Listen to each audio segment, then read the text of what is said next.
Bolehkah pengantin wanita mengqadha sholat? Dipakailah makeup. Biru di kiri, hijau di kanan. Pakai. Waktu acara sungkem itu, sungkem kan? Menangis. Ayah duduk sini, anak sungkem. Ayah, betapa engkau mendidik kami. Semua yang menengok itu bukan menangis, ketawa. Kenapa? Lepas bulu mata. Dapat kalian videonya? Dapat? Nanti ku kirimkan. Ini penuh dengan sandiwara semua ini. Apa ini? Macam nonton sandiwara radio Mak Lampir. Perempuan kalau takut makeupnya rusak, berwuduknya setelah azan zuhur. Sholat zuhur dia dulu. Jangan gara duduk di pelaminan, lalu kemudian mengqadha, lalu kemudian dia menjamak. Tidak ada ilat sebab yang membolehkan dia. Kalau jamak qasar, mesti ada musafir 89 km. Kalau mengqadha, mesti ada hajat darurat. Sedangkan menjadi pengantin bukan hajat darurat. Rukun nikah tak ada duduk di pelaminan. Rukun nikah cuman ada mempelai laki-laki, wali, ijab, qabul, mahar, saksi. Cukup. Tak ada duduk di pelaminan. Duduk pelaminan bukan bagian dari rukun nikah. Itu adalah bagian dari kenduri. Maka duduk di situ setelah sholat. Jangan gara-gara itu tidak sholat, meninggalkan sholat, menjamak sholat, mengqadha sholat. Jelas? Jelas. Nah, ini yang bilang jelas yang belum nikah aja. Yang udahnya memang udah terjadi apa lagi.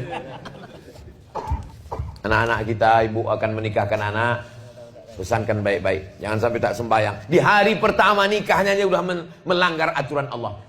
Aturan Allah aja dia langgar, apalagi aturan kamu. Tak habis-habis kertas ini, ku tengok. Maghrib ya habis. Maghrib baru habis. Maghrib. Jika suami berjanji kepada selingkuhannya, makin siang makin gawat pertanyaannya. Jika dia menikahi selingkuhannya, maka dia akan menceraikan istrinya. Pertanyaannya, apakah sudah jatuh talak terhadap istrinya? Kalau ku nikahi kau, maka jatuhlah talak sama dia. Dinikahinya selingkuhannya itu. Aku nikahkan engkau dengan selingkuhanmu, kata Pak Kua, dengan mahar sebentuk cincin emas. Apakah otomatis talak dia dengan itu? Ini namanya talak taklik namanya. Namanya talak taklik. Talak taklik itu artinya talak yang terikat dengan sesuatu. Kalau nanti ada kau keluar rumah, maka jatuhlah talak padamu. Hati-hati dengan talak taklik. Itulah makanya setelah akad nikah, laki-laki itu disuruh membaca sirat taklik.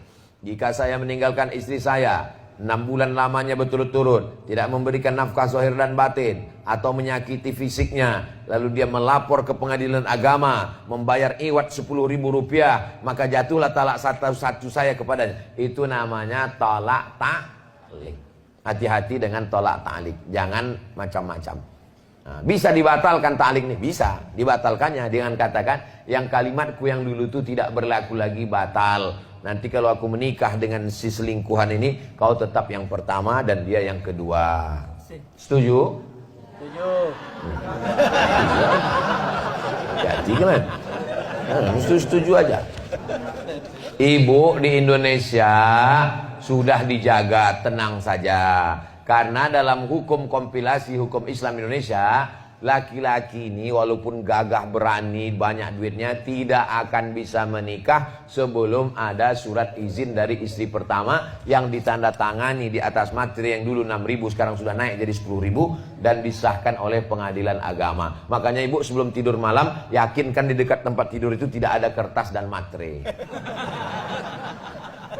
Ini nampaknya ibu gurau ketawa, tapi hati-hati, ini bisa serius. Makanya sebelum tidur malam tuh tengok dulu. Kalau ada di dekat-dekat itu ada kertas materi, hati-hati. Kayak bisa aja malam tuh ditandatangan dulu kan. Nah, jadi surat tuh ditanya sama Pak Hakim, betul ini? Betul kan? Nauzubillah. Nah, jadi jangan takut, jangan khawatir. Jangan pula gara-gara ini naik darah tinggi, jantung koroner, asam urat, asam sulfat, asam semuanya.